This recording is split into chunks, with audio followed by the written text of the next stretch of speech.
Hay muchísimas maneras de nombrar a la marihuana, al cannabis. ¿Cuáles son algunas de ellas? Mota, yesca, la soñadora, el opio de los pobres, la que dejó sordo a Beethoven, o tartamudo a Porky.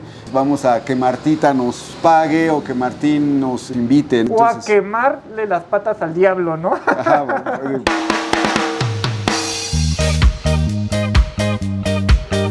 Hola, ¿qué tal, queridos amigos triperos? Bienvenidos a un nuevo viaje a bordo de Zona Trip. Esta ocasión nos encontramos en la colonia Roma para poder ir a conocer la Juanita Coffee Shop, la primera cafetería de la Ciudad de México dedicada al cannabis. Si quieren saber más sobre este interesante lugar, acompáñenos para ver con qué nos encontramos.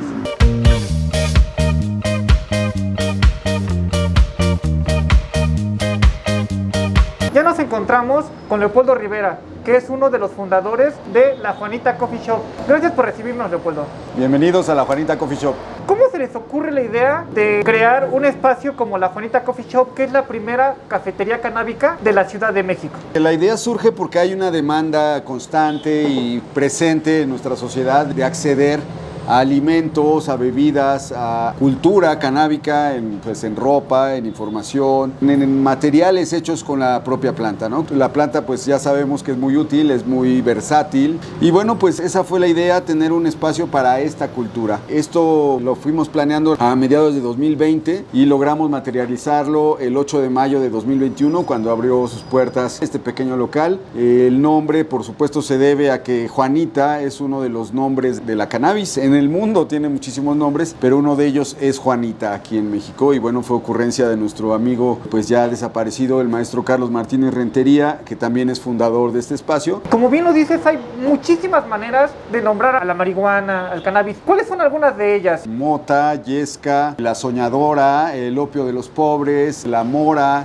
morisqueta, chipasclilla, la que dejó sordo a Beethoven, o tartamudo a Porky. Mary James, ¿no? Así la llamó Janis Joplin, ¿no? O incluso Pasto Verde, como le decía Parménides García Saldaña, Por ¿no? supuesto, ¿no? Y eso es así a lo largo de los años por la necesidad de encubrir el consumo, de generar claves entre los usuarios. De ahí mismo surge el 420, ¿no? En California en los años 70, como una clave entre usuarios para decir, bueno, pues vamos a que Martita nos pague o que Martín nos invite, ¿no? Martín. Entonces, o a quemarle las patas al diablo, ¿no? Ajá, bueno, por eso de ahí la necesidad de esconder por la prohibición misma, ¿no?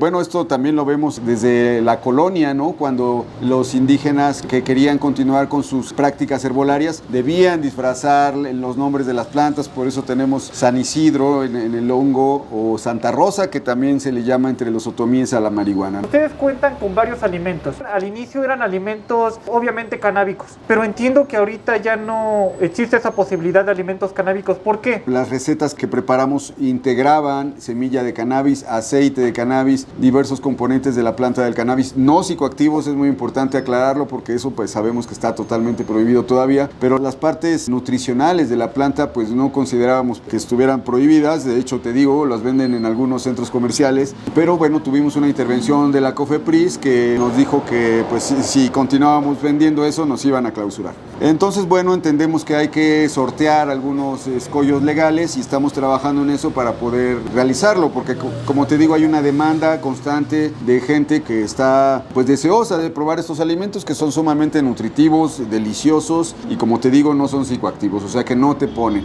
Ya que no se da esta posibilidad por esta situación con COFEPRIS, ¿qué alimentos son los que nos presentan? ¿Qué alimentos hay? Tenemos chapatas vegetarianas y con carne, tenemos chilaquiles, hummus, guacamole, pizzetas, que son un éxito, unas pizzas personales muy sabrosas. Todos los días hacemos un agua de diferente sabor y son alimentos económicos, están al alcance de cualquier bolsillo. Con 200 pesos, alguien que venga a la Juanita pues puede salirse satisfecho. Y también tenemos cervezas artesanales, tenemos la Gonzo y tenemos la Huitzil, que es de unos compañeros también de la industria, pero hay con y sin cannabis y nosotros tenemos que vender la variedad sin cannabis. ¿Cómo ha sido la recepción de los visitantes? Fue un éxito, sí vino mucha gente buscando esta opción de los alimentos canábicos. Eso tuvo una repercusión que a mí me parece muy saludable, que es el hecho de que pues ya surgieron otros cafés canábicos, otros coffee shops en la ciudad, y a mí me da mucho gusto eso porque eso contribuye a que haya una normalización del tema, que haya una presencia constante. De algún modo ustedes son un espacio para comunicar la cultura canábica, ¿no? Exactamente, pues de hecho aquí el día del 4/20, o sea el 20 de abril, pues de aquí organizamos varias cosas, abrimos 24 horas ese día y pues la gente viene aquí también a eso, a saber qué se está haciendo en el movimiento canábico, cuáles son las acciones que estamos organizando a nivel nacional o a nivel de la Ciudad de México. Se pueden enterar de los puntos en donde ya no es perseguido consumir cannabis. ¿En qué lugares ya no es perseguido? Hay varios plantones, el principal es el de que está a un lado del Senado, ahí puedes llegar a consumir. Hay otro en la Estela de Luz, uno más en la Suprema Corte, aunque ese creo que está todavía un poco tambaleándose. Hay uno frente al Metro Hidalgo, en el cruce de Reforma y la avenida que ahora es México Tenochtitlan. Está otro aquí en la Glorieta de Insurgentes, es decir, ya se están liberando espacios. Aquí mismo en esta avenida, y no solo por la presencia de la Juanita, tú puedes ver gente diario pasar fumando marihuana y no hay ningún problema, ¿no? Empieza a notarse cierta cultura, cierta presencia que es muy civilizada, o sea, tampoco va uno a echarle el humo a nadie, ni a los policías, ni a la gente, ¿no? Tú has sido uno de los principales promotores a favor de la legalización de la marihuana. ¿Cuáles serían los principales beneficios de la liberación de la marihuana? En primer lugar, hay que tomar en cuenta que cuando un policía detiene a una persona que consume marihuana, implica una distracción de su deber, ¿no? Porque lo detienen, lo tienen que presentar al Ministerio Público y eso saca de la circulación a un policía durante 2 o 3 horas. Entonces, un policía que no está vigilando a los que sí cometen delitos de verdad, que dañan a la sociedad o a las personas en su seguridad o en sus bienes, pues es un policía que prácticamente está desperdiciado. Entonces, uno de los principales beneficios que nosotros vemos es que esos policías podrían dedicarse a perseguir el robo, el asesinato, el secuestro.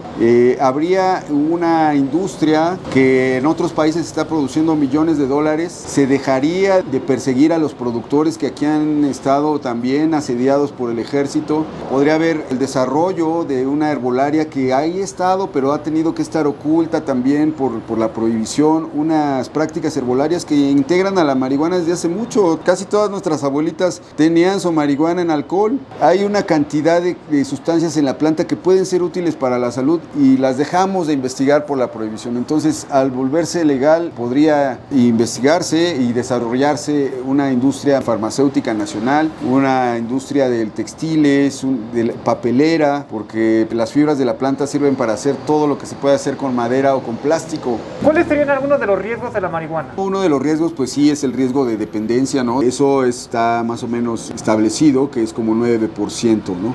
Frente a 15% del alcohol o 32% del tabaco. Entonces, bueno, pues todas las sustancias psicoactivas tienen un riesgo, ¿no? Nosotros creemos que ese porcentaje podría bajarse con la despenalización al generar mayor información, mayor prevención, educación entre los más jóvenes, por supuesto, que les llega primero las sustancias que la información, ¿no? Entonces, consideramos muy necesario que la información llegue antes. ¿Cómo va el tema de la legalización de la marihuana en México? No va. Lo último que hemos visto es el reglamento para uso de cannabis medicinal, que lo que en la práctica regula es el uso farmacéutico, la importación de CBD, de cannabidiol, pero bueno, no permite el cultivo para uso médico para las personas de a pie. O sea, eso fue una legalización solo de uso medicinal. Después vino la jurisprudencia que generó que 5 artículos de la Ley General de Salud quedaran declarados inconstitucionales, pero eso no se ha traducido en una ley, pues por omisión vil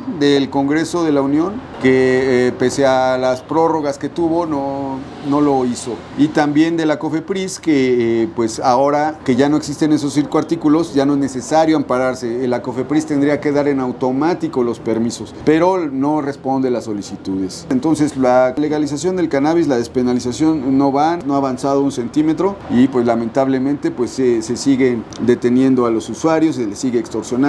¿Te parece que nos des un recorrido por lo que tenemos en la Juanita? Porque hay varias cosas interesantes para poder mostrar. Vamos.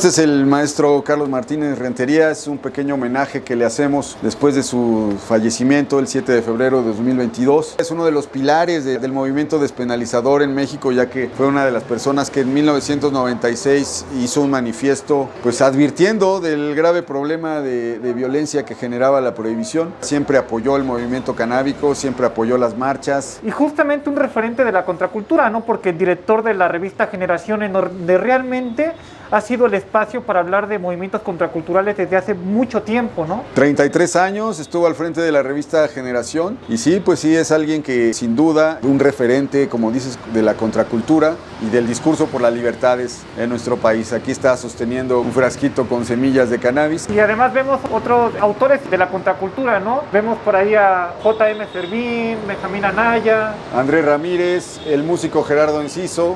Por allá está Guillermo Gómez Peña, que es pues un performancero muy reconocido, y más allá al maestro Carlos Amudio, que es el editor del periódico La Dosis. ¿Qué hay por acá? Pues aquí tenemos libros de distintas editoriales, de la editorial Mo.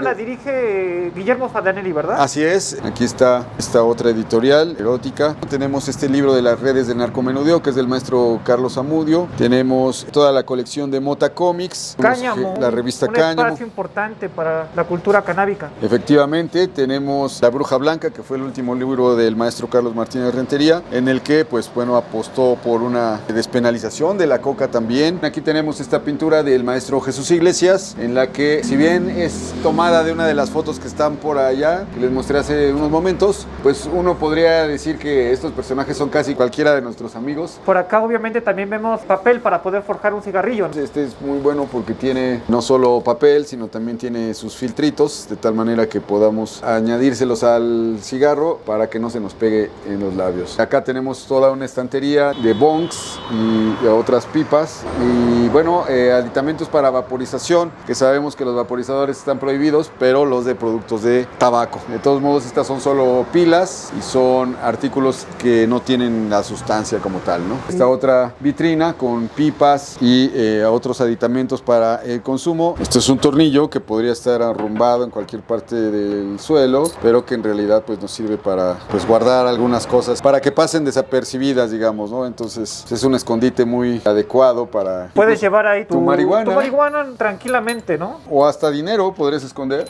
Lo dejas por ahí botado y ni quien se quiera robar un tornillo, ¿no? Exactamente. Quiero mostrarles también que tenemos material de difusión, de informativo, que esto es para los clientes de La Juanita. Este es el número 29 del periódico La Dosis, que bueno, entre otras linduras, trae un aviso que hace un poco de sátira sobre estos avisos que ponen en las casas para que se alejen las personas que no son de nuestro mismo credo, y que dice: este hogar es creyente de María, no aceptamos gente moralina, metiche o malvibrosa, bienvenidas todas las ideas para volar mejor, todo monchis y buena onda, si no desea borregarse o que le dé el payaso, absténgase de tocar, María llena eres de gracia, ¿no? Y también tenemos estos manuales de cultivo para la gente que quiera iniciarse pues en este arte, que es todo un arte, una ciencia. Nuestra cocinera estrella, ella pues... ¿Quieres platicarnos algo de los alimentos?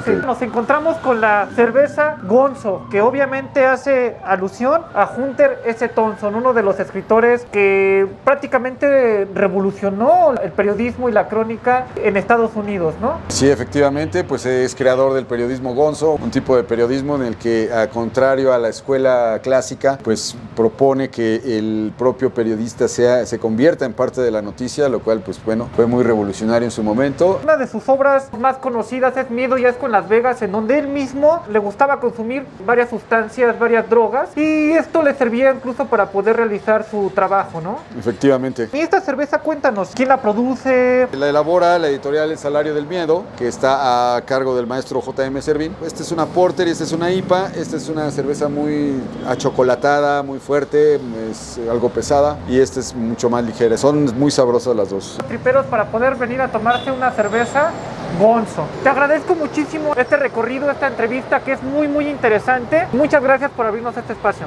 Gracias a ustedes, bienvenidos. Ha llegado la hora de despedirnos, pero no se olviden de suscribirse al canal y compartir en redes sociales. Hasta muy pronto, mis queridos triperos.